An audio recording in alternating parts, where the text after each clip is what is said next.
你知唔知破壞現場證物係好嚴重嘅？除非你聽我指示去做，如果唔係，燉冬菇。我即刻落去化驗啦。點解咩警方啊？兇殺案嚟㗎。借問聲死者係人定係動物？係人。係人又點會有條尾響住嚟咧？請問，咦？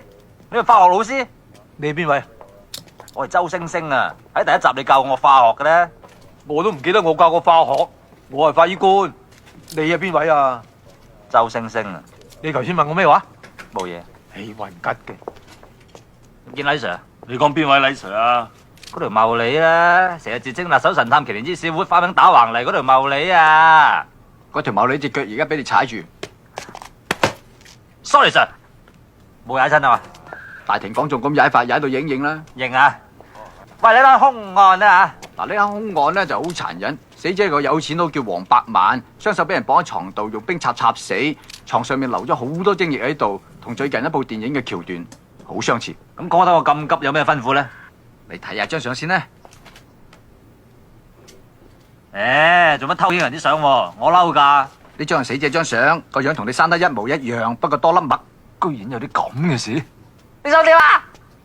梗係有好嘢益你啦。啊！對你唔住，抹面，唉，啲廁紙邊度攞㗎？床邊攞咁啊！係死者用嚟抹嘢嘅。抹咩啊？你話咧？冇壞嘅，咪當做個 facial 咯。啱唔啱聽啊，李 Sir？頭先死者嗰杯精液去邊啊？哦，喺度。咦？點解冇晒嘅？